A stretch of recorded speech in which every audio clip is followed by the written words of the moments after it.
네, 시청자 여러분 안녕하십니까? 대한민국 최초의 여성 대통령이 탄생할 수 있을 것인가? 아니면 야권의 정권 교체가 가능할 것인가?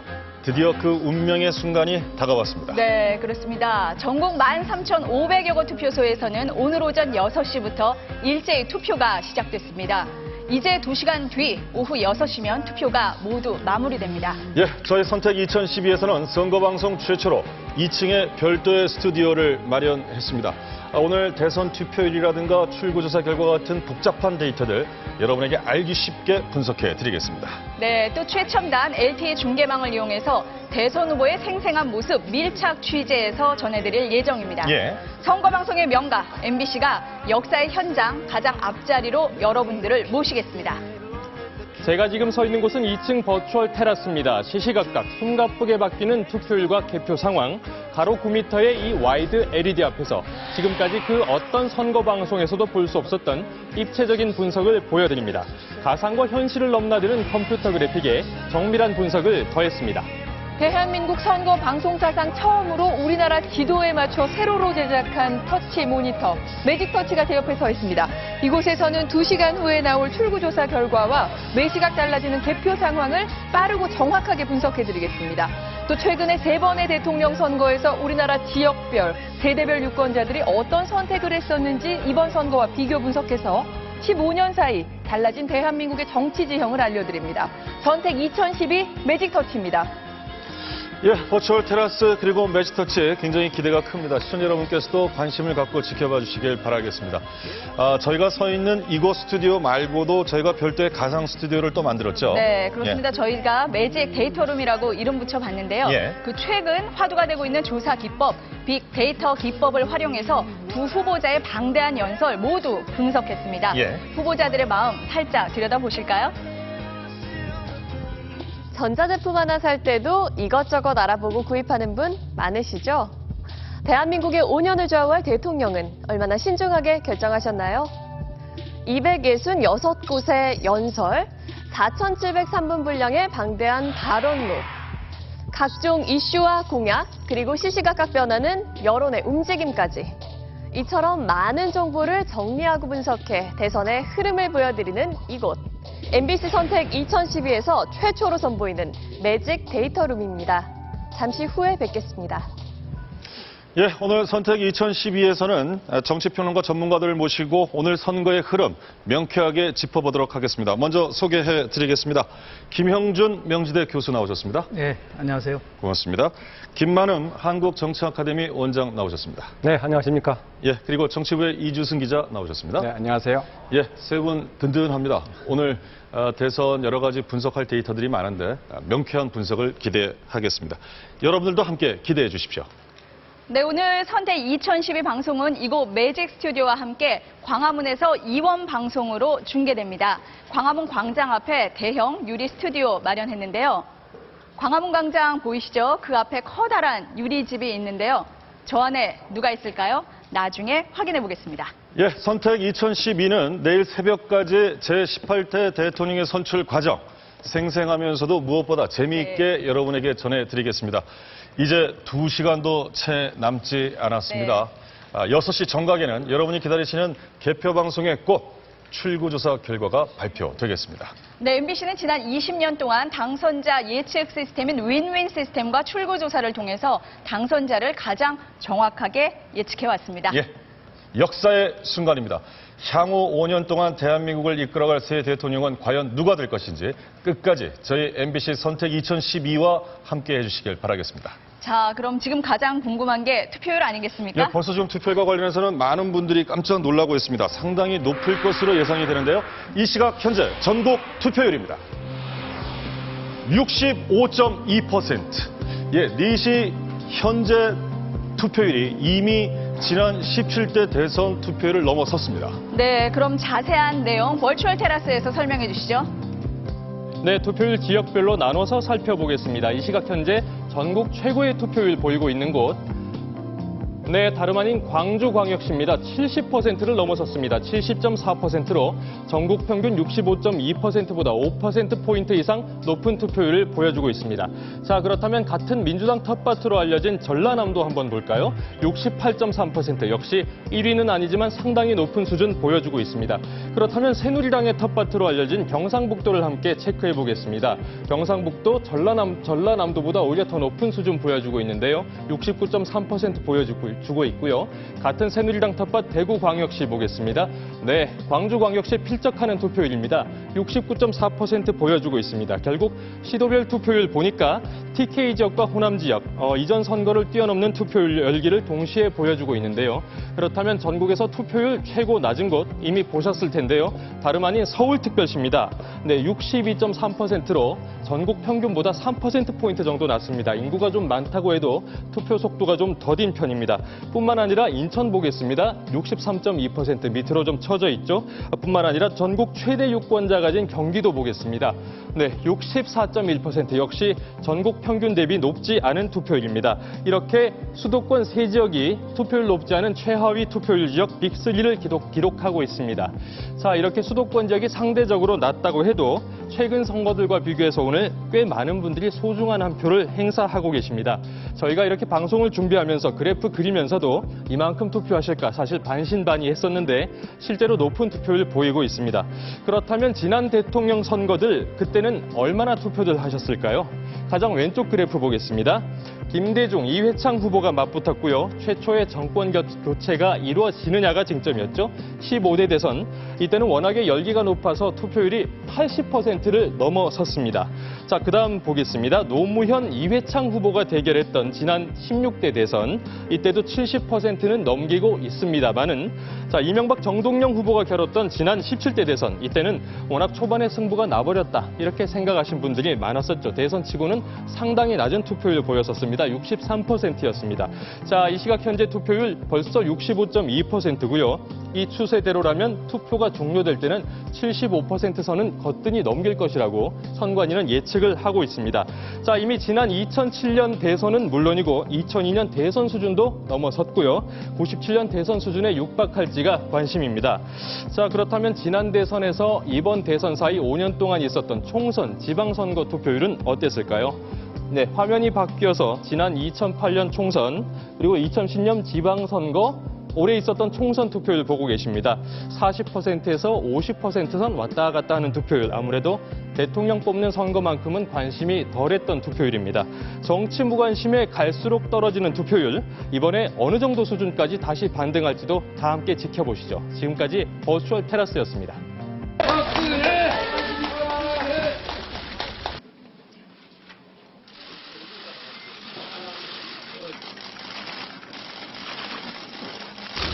현명하신 국민들께서 우리 대한민국의 새로운 시대를 열어주실 것이라고 믿습니다.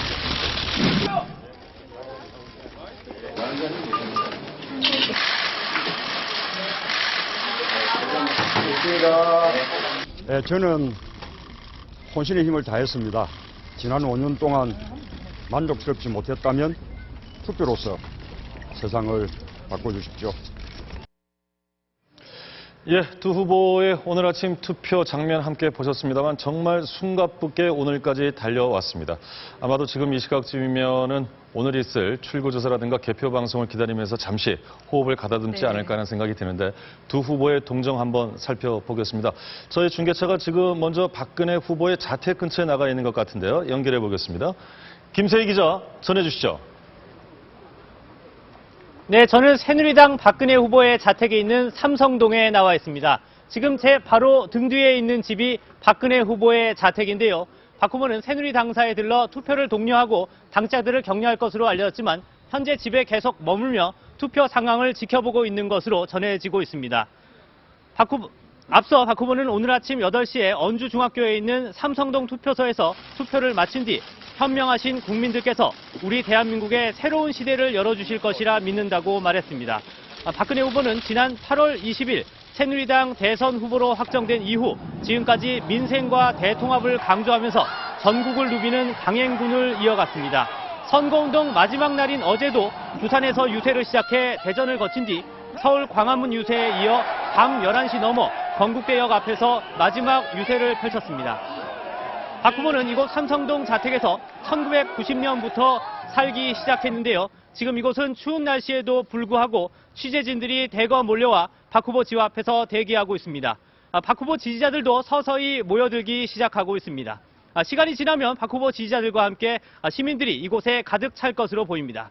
박 후보는 이후 개표가 시작되고 투표 결과가 어느 정도 윤곽을 드러내게 되면 자택에서 보좌진들과 함께 나와 새누리 당사로 이동한 뒤 투표 결과에 따른 대국민 메시지 등을 발표할 예정입니다. 지금까지 삼성동 박 후보 자택 앞에서 MBC 뉴스 김세입니다. 네, 이번에는 민주당 문재인 후보 측 가보겠습니다. 예. 네, 노재필 기자 전해주세요. 네, 문재인 후보의 구기동 자택에 나와 있습니다. 지금 이곳에는 많은 취재진들이 몰려와 있는데요. 문재인 후보의 지지자들도 속속 도착하고 있습니다. 지금 보시는 것처럼 문 후보의 집 앞에는 노란색 바람개비와 당선을 바라는 메모들로 장식되어 있는데요. 투표율이 당초 예상보다 높은 추세로 이어지면서 문 후보의 지지자들은 조금씩 기대감을 나타내고 있습니다. 문재인 후보는 오늘 낮 1시쯤 자택으로 돌아와 지금 휴식을 취하고 있는 것으로 전해지고 있습니다. 문 후보는 개표 결과를 집에서 지켜본 뒤 당선이 확실시되면 당사로 이동할 예정입니다. 문재인 후보는 어제 부산에서 자정까지 마지막 유세를 하고 지역구인 사상구에서 투표를 마쳤습니다. 투표를 마치고 진인사를 했으니 이제는 대천명이라면서 마음을 비우고 결과를 기다리겠다는 소감을 밝혔습니다. 문 후보는 부산에서 어머니가 투표하는 장소로 이동해 어머니의 투표하는 모습을 지켜봤습니다. 이후 비행기편으로 서울로 올라와서는 곧바로 코엑스 행사장으로 향했는데요. 문 후보는 코엑스에서 당 지도부와 함께 투표 참여를 호소하는 행사를 열었습니다. 그 후 곧바로 자택으로 돌아와 지금 휴식을 취하고 있는 겁니다. 개표가 시작되면 더 많은 시민들이 이곳으로 몰려들 것으로 예상되는데요. 출구조사 결과가 발표되면 다시 자세한 분위기 전해드리겠습니다. 지금까지 문재인 후보 자택에서 MBC 뉴스 노재필입니다. 예, 지금 이 시각 두 후보의 동정을 저희가 중계체를 네. 연결해서 잠시 살펴봤습니다. 잠시 후에 또 저희가 연결하도록 하겠습니다. 대선 후보들, 이번이 그 어느 때보다 뜨거운 접전이었던 만큼 지난 23일의 선거 기간 동안 정말 삶의 현장을 돌면서 치열하게 국민들의 목소리를 들었으리라고 믿습니다. 네, 그렇습니다. 정말 그야말로 열전 23일이었습니다. 예. 국민의 마음을 얻기 위해 펼쳐졌던 치열했던 23일간의 기록 함께 보시겠습니다.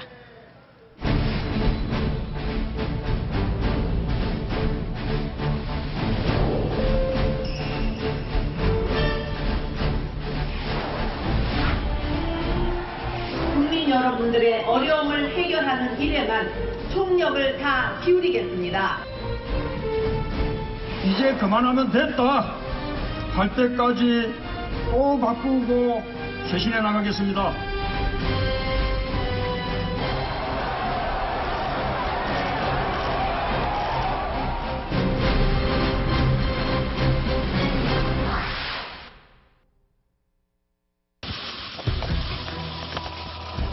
저는 오늘 정권 교체를 위해서 백의종군할 것을 선언합니다. 국민 행복 시대를 열기 위해 혼신의 노력을 다할 것입니다. 이번 선거는 과거 세력과 미래 세력의 대결입니다. 미래가 바뀌고 세상이 달라질 것입니다.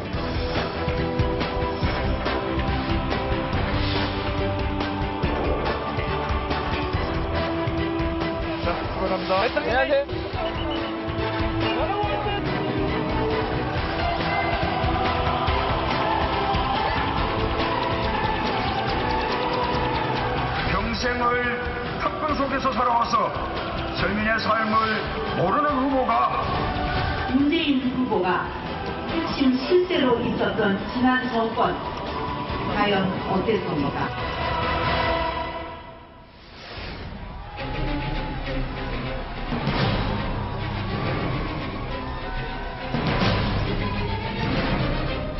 정치 공학에 의존하는 후보로는 결코 이런 위기 극복할 수 없습니다. 강봉 같은 5년 또 되풀이하겠습니까?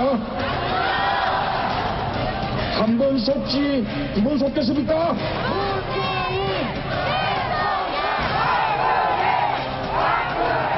드디어 아름다운 단일화 완성됐죠? 박근혜만 떨어뜨려 당된다고 하나로 모였습니다.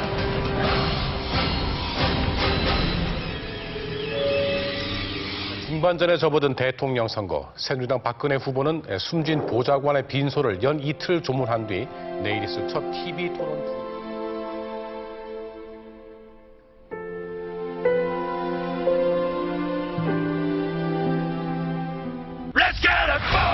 약속을 끝까지 지키는 민생 대통령, 새 시대를 여는 첫 대통령, 중산층 복원을 제1 과제로 경제민주화 복지국가, 전주전북 발전까지 맡겨도 괜찮겠다. 대구를 글로벌 첨단 의료 도시로, 우리 대전 시민들, 제주도민 여러분, 부산 시민 여러분, 진주의 미래. 지지 선언하기로 작정했습니다.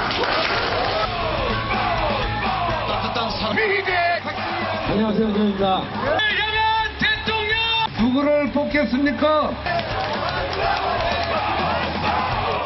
할 수 있죠? 확실하게! 새 정치를 바라는 저 그리고 저희 지지자들을 위해서 문재인 후보를 도와주는 것이 옳겠다는 생각을 했습니다.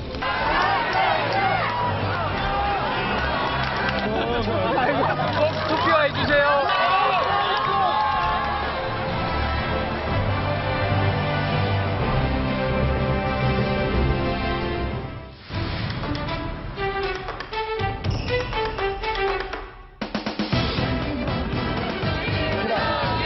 대통령 되려면 세금은 내고 나서 투표에 맞아야 되는 거 아닌가요, 여러분? 저는 오늘 대통령 후보직을 탔습니다.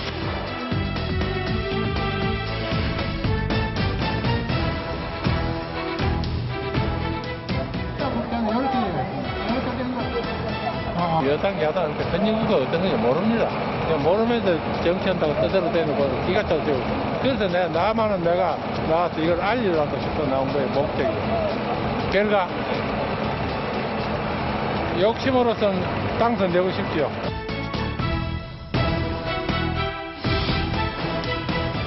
정리해고 비정규직 없는 세상, 소득을 함께 만들기 위해서 후보를 출마했습니다.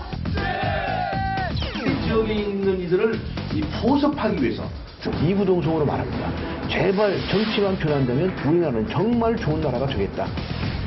민주정부 10년, 우리 청소노동자들이 어디가 가려운 건지, 어디가 아픈 건지. 우리 군소 후보들 진짜 힘듭니다. 그러나마 정자를 뿌리는 마음으로, 씨앗을 뿌리는 마음으로 저는 대선에 출마했습니다.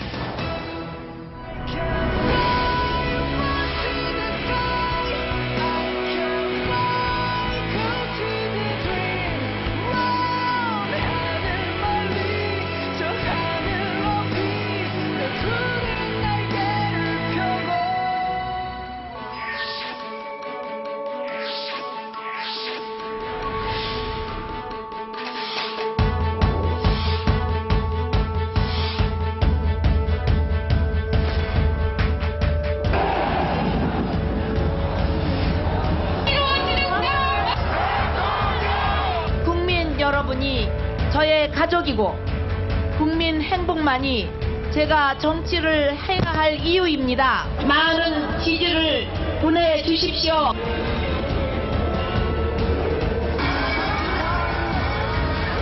진실이 이기고 정의가 이기는 법입니다.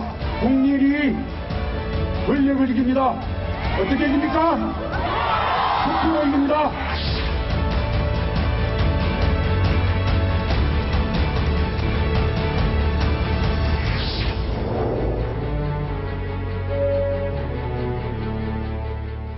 예, 그럼 여기서 잠깐 관전 포인트 한번 짚고 넘어가도록 하겠습니다. 역시 투표율 얘기하지 않을 수가 없을 것 같습니다. 당초 예상에 비해서 굉장히 높습니다. 이미 65%를 상회하고 있는데 어떻게 보십니까? 이번 투표율의 분수령이 72%를 예상했었는데요. 예. 지난 2000년도 대선 때 5시 현재 그 당시에는요.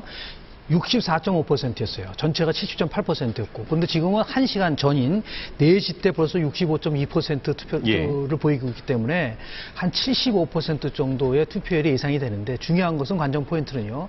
투표율 수준이 중요한 게 아니라 세대별 투표율이 어떻게 되느냐. 그러니까 20, 30대의 투표율이 50대, 60대의 투표율에 최소한도 70% 이상을 투표해야지만이 의미 있는 결과가 나올 수가 있고요. 문재인 후보 측에서 봤을 때는. 그리고 지금 뭐 서울과 인천, 경기 수도권이 전국 평균보다 낮다고 한다는 것이 아마 문재인 후보 측에서는 조금 고심해야 될 부분이 아닌가라는 생각이 좀 듭니다. 당초 예상했을 때 70%를 기점으로 넘으면 야권에 유리하고 모자라면 여권에 유리할 것이라는 공식에 반드시 부합할 수는 없을 것 같다는 말씀인데요. 네. 김 원장님 어떻게 보십니까? 저도 그렇게 봅니다. 지금 이제 투표율이 높아지면서 여론조사에 비해서 문재인 후보가 가질 수 있는 손실분, 핸디캡은 극복하는 수준이 기본적으로 됐다. 여전히 팽팽하다라고 보고요. 예상보다 이렇게 투표율이 높은 것인가라고 봤을 때 저는 여기에는 안철수 전 후보가 기여한 바가 크다. 한 두세 가지를 지적할 수 있겠는데 하나는 박근혜 후보의 독주 체제에서 독주 대세를 무너뜨리고 경쟁 체제를 만들었던 것이 안철수 후보가 등장하면서부터였다.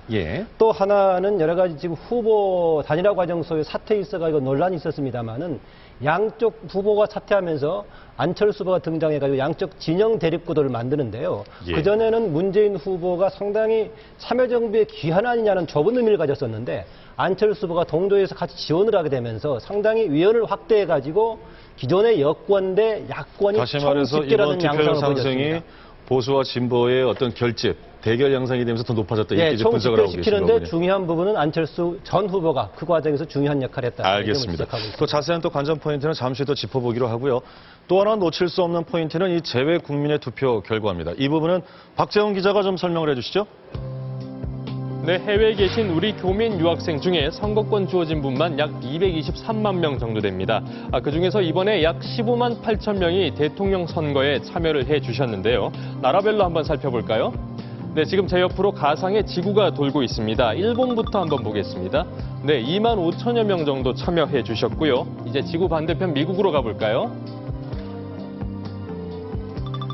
네, 미국 전역에서 약 3만 7천 명의 교포 유학생들이 고국의 대통령을 결정하는 데 힘을 보태주셨습니다. 그렇다면 독일, 영국, 프랑스 등등등 모여있는 유럽 가보겠습니다. 네, 유럽 전역에서 18,000여 명이 참여해 주셨고요. 마지막으로 다시 한 바퀴 돌아와서 중국 보겠습니다. 네, 24,000여 명이 참여를 해주셨네요. 자, 사실 재외국민 선거 이번 대통령 선거가 처음이 아니었습니다. 지난 4월 총선 때 처음 실시했는데요. 그때는 이번 대선의 3분의 1이 안 되는 수준, 약 5만 명 정도만이 투표를 했고요. 나이가 지긋하신 이민 1, 2세대만 주로 관심을 보이셨습니다. 그런데 이번엔 대선이고 조사를 해보니까 젊은 세대의 관심이 좀 달라졌습니다. 자, 나이대별로 보겠습니다. 재외국민 참여 유권자 중에 주로 유학생, 워킹홀리데이 이렇게 나가 있죠. 20대가 차지하는 비율이 24.3%, 그리고 30대가 26.2%, 이렇게 20, 30대 젊은 층만 해도 절반이 넘습니다.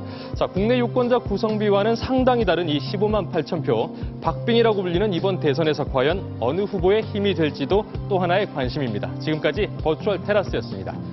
이제 여러 가지 재외 국민 투표 결과를 짚어봤습니다만 또 하나 관건이 아까 세대별 투표를 좀 지적해 주셨는데 지역별 구도도 좀 중요한 거 아닙니까? 어떻게 보십니까? 그렇습니다. 특히 이번 선거에서는 이제 수도권에 있는 20, 30대의 투표율이 어느 정도 참여를 하냐에 따라서 결정된다는 얘기를 많았었는데요. 관가에서는 안 될게요. 이번 대통령 선거가 최초로 50, 60 젊은 세대보다는 나이 드신 분들의 전체 유권자 수가 2030보다 훨씬 많습니다. 그러니까 2002년보다 무려 550만 명 정도가 늘어난 투표이기 때문에 이 투표율 증가를 가져온 것이 2030 세대보다는 만약에 5060 세대에서 기여한 바가 크고 그것이 예를 들어서 새누리당의 텃밭인 이런 영남 지역에서 기여한 바가 크다고 한다면 의외에 지금 투표율은 높다 하더라도 새누리당의 박근혜 후보가 유리한 면이 나올 수 있는 부분이 여전히 남아있다. 굉장히 복잡한 함수관계가 있고요. 조금 전에 말씀드린 것처럼요. 2002년도 대통령 선거 노무현 후보가 당선됐을 때 50대의 투표율이 80%를 넘을 정도로 가장 높았거든요. 그랬을 때 20대의 투표율이 50대의 한 65% 정도 수준밖에 안 됐거든요. 그래서 과연 이번에도 세대의 투표율 면에서 봤을 때 50대에서의 이러한 그 투표율 상승에 맞물려서 젊은 세대의 투표율이 어느 정도 근접하느냐. 한 여론조사 기관에서 한 거는 뭐 80% 이상이 돼야지 문재인 후보가 유리하다는 것이 나왔기 때문에 다시 한번 세대별 그리고 지역별 투표 관련된 것을 정확하게 우리가 파악을 해봐야지만 투표율에 대한 분석을 볼 수가 있을 거라고 봅니다. 역시 세대별 지역별이 굉장히 중요한 포인트라는 말씀이시고요. 이번 선거 프레임이 어떻게 보면 박근혜 문재인이기 이전에 박정희 노무현 대리전이다 이런 얘기까지도 있었거든요. 어땠을까요? 두 후보 진영이 미치는 영향이. 예, 초반에 그런 양상이 강했죠. 두 후보의 정치적인 자산이 또 아버지였던 박정희 또 전 대통령, 노무현 대통령 이래가지고 자산이 그렇게 되니까 이미지가 강할 수밖에 없었는데요. 물론 두 후보 다 그것보다는 뭔가 미래 지향을 얘기했습니다. 박근혜 후보 역시 대통합과 미래 희망을 얘기하면서 100% 국민 행복을 얘기했었고 문재인 후보는 시대 교체를 이야기했습니다. 두 후보 다 분명히 기존의 박정희, 노무현 정부라는 두 자산을 가지고 있음에도 불구하고 시대 교체와 국민 대통합을 이야기했는데 과연 그것에 대해서 국민들이 얼마나 공감할 것인가 이런 논란이 있었습니다. 물론 중간 과정에 박근혜 후보는 이전에 민주화운동에 참여했던 김지아, 김중태, 김경재 이런 분들 영입하기도 했고 또 문재인 후보 역시 새로운 정치를 같이 지향하자고 했던 안철수 전 후보 진영과 새로운 시민사회를 광범하게 했습니다. 그러나 내부적으로는 크게 인식의 변화를 못 줬습니다만 선거 막판 가게 되면서 전반적으로 총세력이 집결하다 보니까 노무현 세력이라는 문재인 후보에 대한 딜레마도 상당히 해소가 된 상태고 박근혜 후보의 경우는 여전히 그 부분을 가지고 있습니다만은 보수 대통합에 이걸 가지고 있었기 때문에 기존의 좁은 의미의 대결보다는 상당히 다시 확대된 그러나 그런 기본 축은 가지고 있습니다. 향후 이 두 진영이 역시 과거의 진영 대립 같기도 합니다만 뭔가 재편된 새로운 진영의 큰 대립이어서 시간이 나면 다시 한번 해석해볼 여지가 있는 새로운 진영 대립구도다라고 저희가 지금 대선 관전 포인트를 좀 지켜보고 있는데 역시 그동안 언론사에서 많이 지적했던 부분을 명쾌하게 분석을 해 주셨습니다. 지금까지 전문가들과 함께 관전 포인트 짚어봤습니다.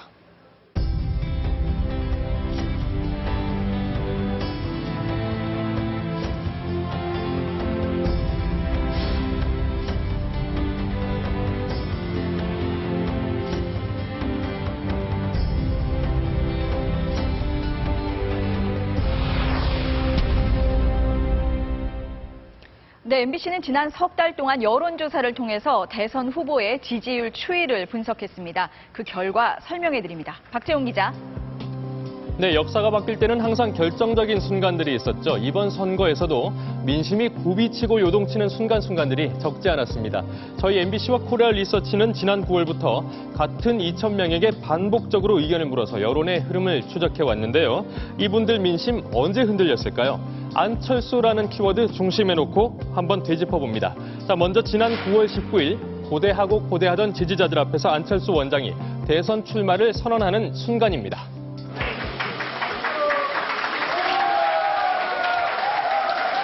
저는 이제 이번 18대 대통령 선거에 출마하겠습니다. 네, 화면에서 보듯이 이로써 3자 대결 구도가 확실해졌습니다. 그 직후인 9월 21일 여론조사 볼까요? 박근혜 후보 그전처럼 40% 유지하지만 33% 안철수, 19.8% 문재인, 둘이 합쳐서 53% 언제 단일화할지 모른다는 불안감 속에서 1위 지킵니다. 반면에 문재인 후보 입장에서는요. 안철수 후보의 공식적인 참전으로 20% 밑으로 떨어진 지지율, 존재감이 옅어지는 위기를 맞게 됩니다. 자, 하지만 11월이 되도록 단일화할 듯 하지 않는 상황. 야권 지지자들로서는 속타는 나날 계속되면서 11월 4일 여론조사 보시겠습니다. 네, 박근혜 후보가 43.2%로 상승했습니다. 이렇게 오히려 보수 유권자들만 집결을 강력하게 하기 시작합니다. 결국은 11월 23일 안철수 원장이 대통령 후보직 사퇴라는 승부수를 던지는 순간입니다. 저는 오늘 정권 교체를 위해서 백의종군할 것을 선언합니다. 고맙습니다. 네, 이렇게 울먹이는 사퇴의 변과 함께 박근혜 후보 쪽으로는 이회창 전 총재 등이 가세하면서 보수와 진보 양진영의 양강 구도는 이제 공고해집니다. 하지만 이른바 아름다운 단일화인가 아닌가 매끄럽지만은 않은 통합의 여파로 문 후보가 박 후보를 완전히 따라잡기에는 힘에 부치는 상황이 계속됩니다. 12월 4일 여론조사 때까지 1.5에서 2%포인트 격차 계속 유지되는데요. 분위기 반전의 계기는 역시 12월 6일 안철수 전 후보의 문재인 적극 지지 선언이었습니다.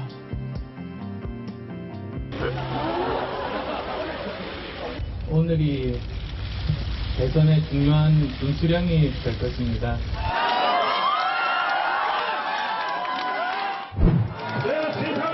네, 지지자들의 환호와 함께 이후 12월 10일 물어본 저희 여론조사 상당히 격차가 좁아진 게 보이시죠?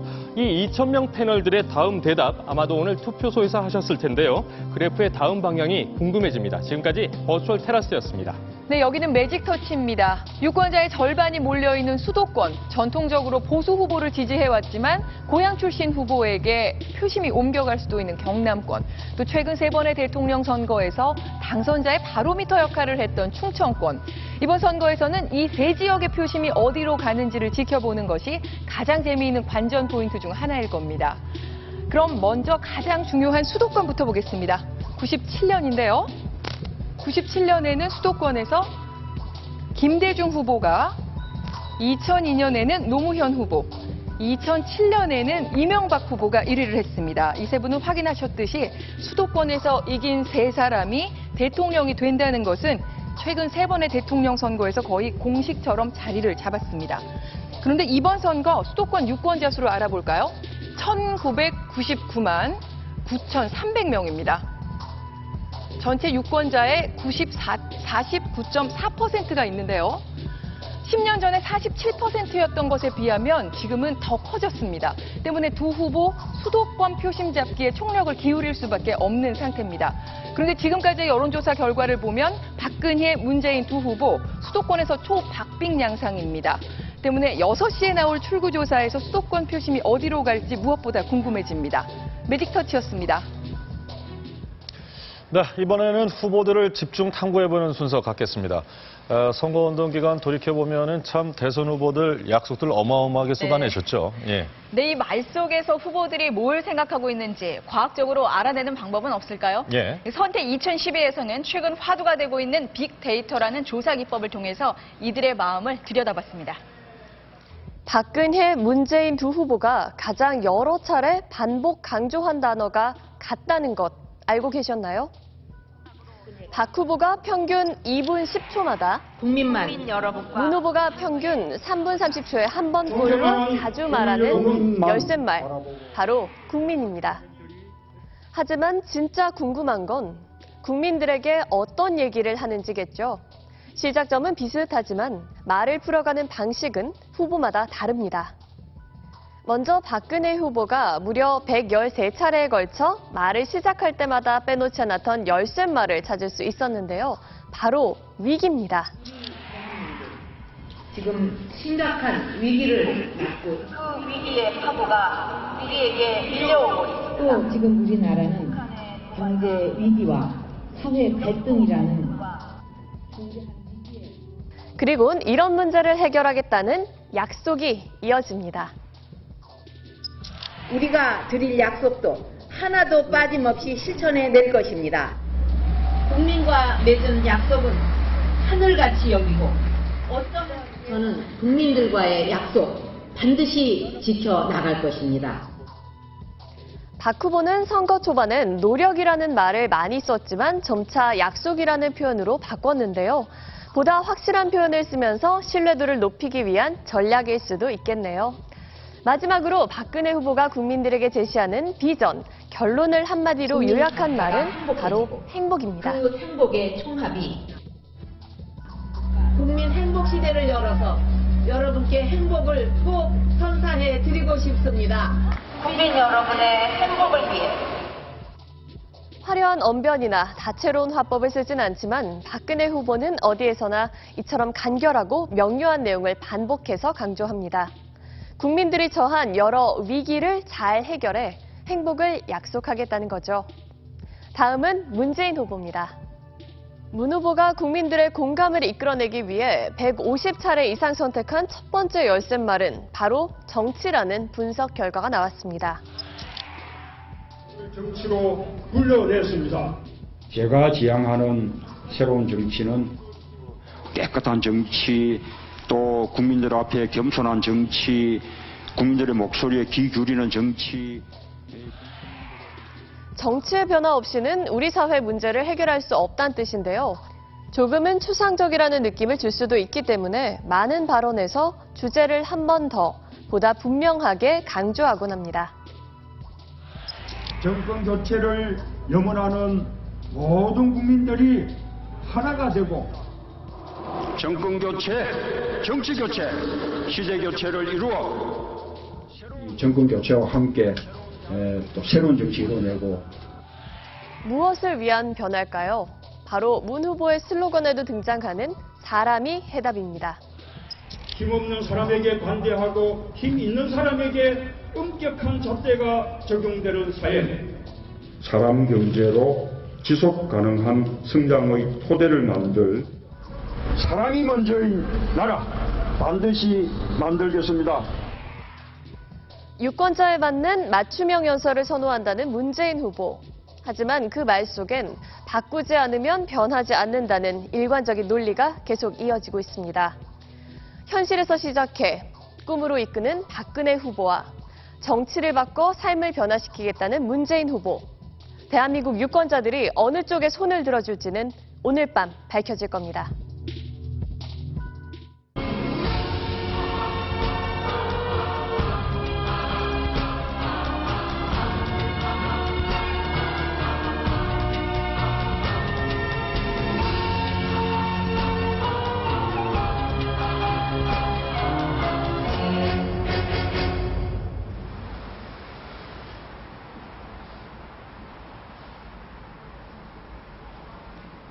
네, 자 여기는 대한민국 정치의 중심이자 역사의 현장인 광화문 광장입니다. 안녕하세요, 박명수입니다. 안녕하세요, 구은영입니다.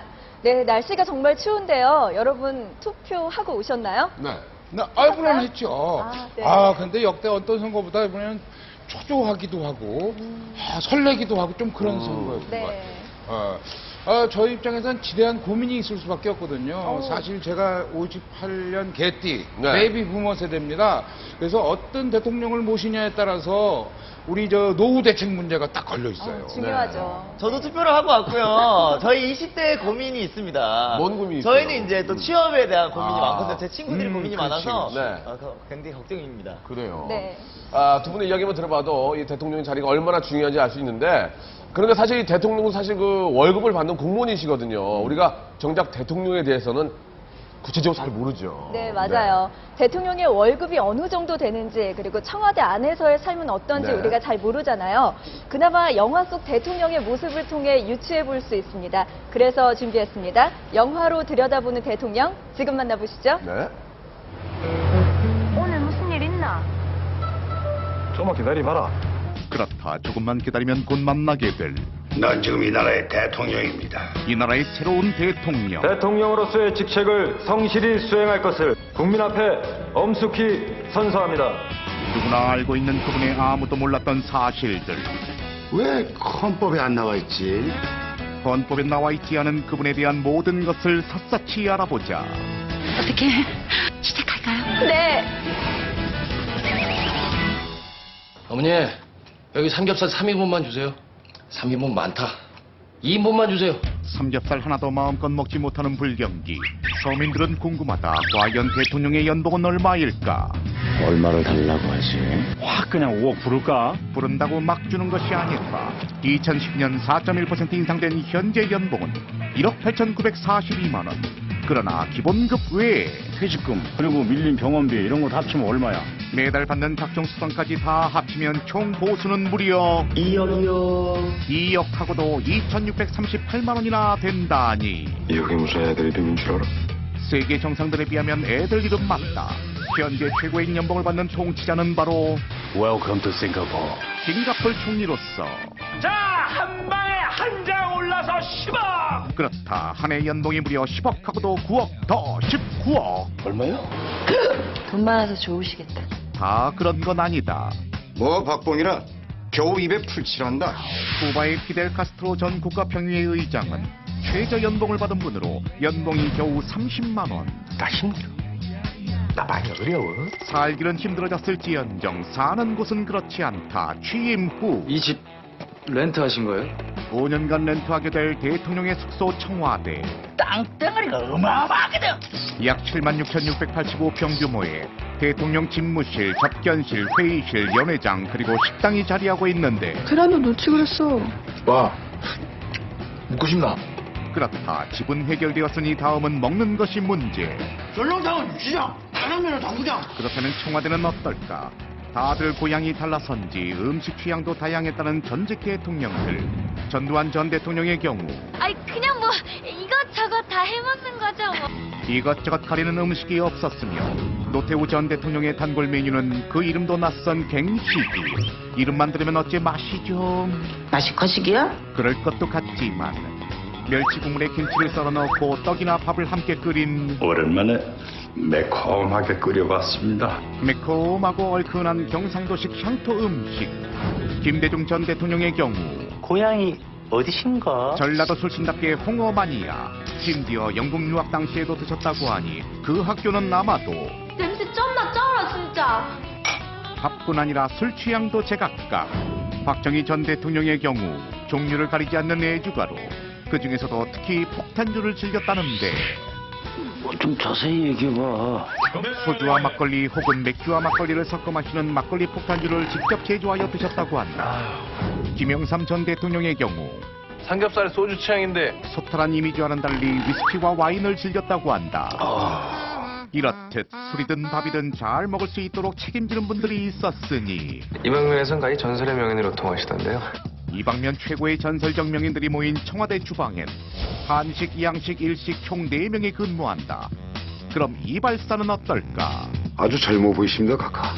영화 효자동 이발사의 실제 모델인 효자 이발소의 운영자는 1980년까지 총 16년간 대통령의 헤어를 담당했다. 힘자도 참 일 오래 하는구만. 각하께서도 참 오래 하십니다.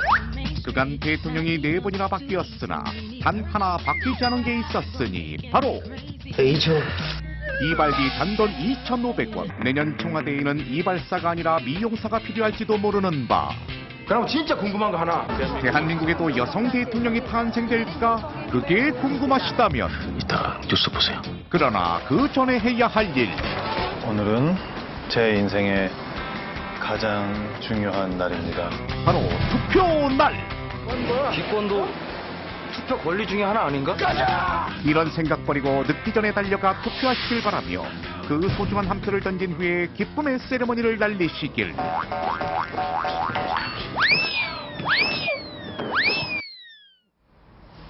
네, 네. 아, 잘 봤습니다. 이 대통령의 생활상을 좀 제가 좀 지켜봤는데 네. 어떻게들 보셨어요? 네. 저는 대통령 연봉에 대해서 네. 알게 된 것 같아요. 아, 그래요? 생각보다 그렇게 많이 받으시는 예. 것 같지 않은 분들도 계시고 그러게요. 싱가포르는 많고 그런데 예. 저는 무엇보다도 그렇게 드시는 음식이 네.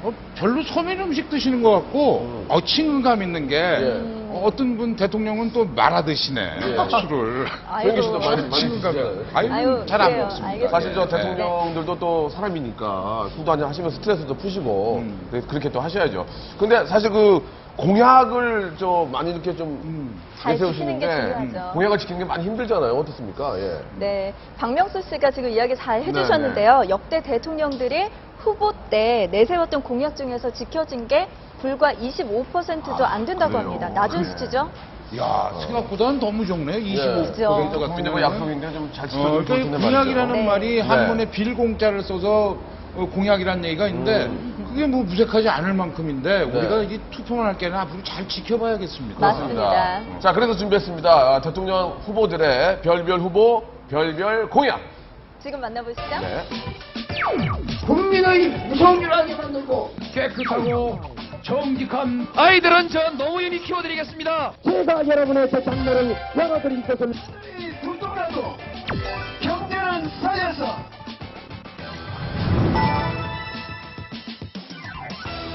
5년마다 열리는 화려한 말잔치, 국민들을 향한 대선 후보들의 약속 공약. 이번 18대 대통령 후보들도 국민들을 위한 여러 가지 공약을 내세우며 표심 잡기에 나섰는데요. 그렇다면 역대 대통령 후보들의 상상 초월 이색 공약에는 어떤 것들이 있는지 지금부터 건방진도사 유세윤이 알아봤습니다. 궁금해요? 궁금하면 손 굴리지 마. 오싹오싹 카리스마형 지역 감정을 조성하는 정치인들을 모조리 때려 죽이겠다. 이 무시무시한 공약의 주인공은 바로 2002년 16대 대통령 선거에 도전한 사회당 김영규 후보. 국민의 이름으로 반드시 심판할 것입니다. 한국 정치사의 오랜 수건 과제는 바로 지역 감정 해소입니다. 좁디 좁은 땅덩어리에서 수십 년간 정치 발전을 저해한 요 지역 감정. 이게 바로 없어져야 하는 것은 당연지사지만 그렇다고 이를 살벌하게 때려주겠다뇨. 아이 무서워. 아이 무서워. 그런가 하면 국민들의 민생고 해결을 위해 파격적인 공약을 내세운 후보가 있었는데요. 민생고는 내가 해결한다. 무조건 퍼주기형. 칠한 앞바다에 보물이 있다. 보물을 캐내서 대한민국을 부자 나라로 만들겠다는 야심찬 포부를 밝힌 후보는 바로 이분 되시겠다. 대한민국을 위해서 민족과를 위해서 대통령 선을 했는데 그 당시에 4년 후에는 젊은 시국가 대통령이 됐어요. 하이젤 수염이 인상적인 이분을 잠깐 소개하자면 이름 진복기 1917년 출생 정릉 산동네 10평짜리 자기집 문간에 정당 간판 내걸고 정치활동 시작 7대 대선에서 동메달까지 기록 3등 바트 진복기 후보가 세운 3등이라는 영광의 기록 뒤에는 숨겨진 아픔도 있었으니 가지고 있던 재산을 모두 선거 비용을 탕진했고요. 여인숙을 전전 라면으로 끼니를 때웠다는데 유세 중에 배가 고파 연설을 못하겠다라고 하자 거기 모인 사람들이 눈물을 뚝뚝 흘렸다고 하는데 믿거나 알거나 하는 일화도 있다고 합니다. 그리고 공약 대부분이 무조건 퍼주기형이었던 한 사람 허문자 형님. 저는 화폐 개혁을 해서 지하에 묻어있는 모든 돈을 찾아낼 것이고 저를 예사롭게 보지 마십시오. 저는 일단 2분이 경과됐습니다. 반드시 이루겠습니다. 감사합니다. 그야말로 퍼주기형 공약을 하나를 안고 17대 대권에 도전한 허경영 후보. 파격적인 공약을 내놓았는데요. 그래서 저는 대통령이 되면은 첫째, 60세 이상은 한 달에 70만 원씩 주겠다. 결혼하는 사람들은 5천만 원씩 남녀 1억을 줄 것입니다. 출산하는 사람은 3천만 원씩 줄 것입니다. 중소기업에 취직하면 매월 100만 원씩을 쿠폰을 줄 것입니다. 그런가 하면 이 나라의 혼란은 사람의 힘으로만 되지 않음을 주장한 후보들이 있었습니다. 종교의 힘으로 욕구을 끄다. 종교 의지형. 불심으로 대동단결. 독특한 비주얼로 세인들의 시선을 한 몸에 받으며 16대 대권에 도전한 호국당 김길수 후보. 독특한 비주얼로 사람들의 뇌리에 각인된 김길수 후보의 포스터는 네티즌에 의해 패러디되기도 했었는데요. 스스로 세계 법안이나 취하며 황급히 장삼 차림으로 선거 유세를 다녔는데요. 에헤이 황금 칼라 파워! 옅은 선글라스를 쓰고 토론회에 등장 가장 솔직한 연설을 남겼었습니다. 만약 제가 당선될지도 없습니다만은 당선이 된다면은 저는 선거법부터 고치겠다는 말씀을 거듭 드리겠습니다. 찍어주시지 않아도 상관없습니다. 성불하십시오. 그러나 대표 결과는 국무총리 출신 이한동 후보와 불과 2만 표밖에 차이가 나지 않았다는 것. 님 좀 짱인 듯. 그리고 절대적 종교의 힘에 의지에 출사표를 던진 또 하나의 후보가 있었으니 1,400만 기독교인들의 지지에 힘입어 대선에 출마했다는 목자 김한식 후보. 정책 토론회가 예배 시간이 겹친다는 이유로 텔레비전 토론회까지 불참하는 일화도 있었는데요. 그런가 하면 웨이터 출신이라는 이색 경력을 앞세워 125만 웨이터에게 지지를 호소했던 서상록 후보. 상상 초월 기상천의 이색 공약에는 이렇게 여러 가지가 있었는데요. 부정선거가 없도록 투표소에서 바로 개표하겠다. 진복기 후보의 공약. 비무장지대를 중심으로 남북한 완충지대의 제3국가를 만들겠다라는 신동일 후보. 국민을 향한 군수 후보들의 정성 어린 약속은 이색 공약이라 불리며 우리에게 그저 웃음만을 남겼지만 더 나은 대한민국을 이루려 했던 마음만큼은 진심이었다고 믿고 싶습니다. 지금까지 별별 후보 별별 공약 유세이었습니다. 네, 재미있는 후보들이 많이 계셨네요. 네. 자, 이제 투표 종료 시간이 약 1시간 남아 있습니다. 네, 얼마 남지 않았네요. 그렇죠. 네. 예, 아직도 늦지 않았으니까요. 예, 가까운 또 투표소 가서 투표들 꼭 하시기 바랍니다. 네, 꼭 하십시오. 투표율이요, 현재까지 68%를 갱신하고 있다고 하네요. 유명인들의 투표 동력 공약, 이것도 지금 화제라고 하는데요. 네. 우리도요, 여기서 역대 최고 투표율을 경신하게 되면은 어때요? 한번 공약 한 번씩 해볼까요? 좋습니다. 뭐 이게 또 좋은 일 아니겠습니까? 네. 뭐 저 같은 경우에는 무한도전에서 네. 현아에 네. 좀 쑥스럽긴 하지만 아이스크림 댄스 한번 써보죠. 뭐. 아니, 이렇게 독하게 나가는 거예요? 예, 예. 그러면 저도, 네. 경신한다면 저 세바퀴에서 네. 가인의 봉춤. 내가 격하게 좋아하는 중간, 여동생입니다. 가인의 봉춤. 예, 도전합니다. 58년생인데? 예, 예. 네, 기대하겠습니다. 저는 그러면 제가 출연하고 있는 무릎팍도사에서 네. 수영복으로 입고 나오겠습니다. 이 한겨울에 예. 수영복으로. 네, 기대하겠습니다. 알겠습니다. 정말 최고의 투표를 나와서 저희의 공약들이 좀 이루어지기를. 예, 그 은영 씨는 네. 어떤 공약을 내세울지. 저요? 뭐 할까요? 뭐 섹션 TV 연예통신 지금 제가 하고 있는데요. 네. 거기서 뭐 간단하게 춤? 노래? 예. 뭐 이런 거. 그래요, 예. 아니에요. 예, 자, 이제 시간이 뭐 1시간 정도 남아있는데요. 네. 얼른 가서 투표하시기 바랍니다. 여의도 스튜디오 나와주세요. 예, 여의 스튜디오 아주 그냥 활발하군요. 네, 공약 그래요? 아주 재밌게 잘 들었습니다. 다시 매직 스튜디오입니다. 이제 1부 마칠 시간이 다 되는데요. 2층에서 마련된 세트에서 생방송을 저희가 해드렸고, 또 세로형의 터치스크린이라든가, 또 빅데이터 조사, 네. 또 유리로 만들어진 야외 스튜디오. 아무튼 저희가 선택 2012 1부에서는 선거방송 사상 최초라는 단어가 붙는 일들을 좀 해봤습니다. 많았죠? 예. 네, 2부에서는 후보들의 모든 것을 검증해 보겠습니다. 예. 그리고 뽀뽀뽀 팀이 유치원을 방문해서 대통령에게 바라는 소원들을 듣고 어른들보다 먼저 돼서 모의 투표도 했다고 그 하는데요. 모의 투표 결과는 굉장히 기대가 되는군요. 네, 예. 아이들은 어떤 후보를 선택했을까요? 잠시 후 2부에서 뵙겠습니다. 잠시 후에 뵙겠습니다.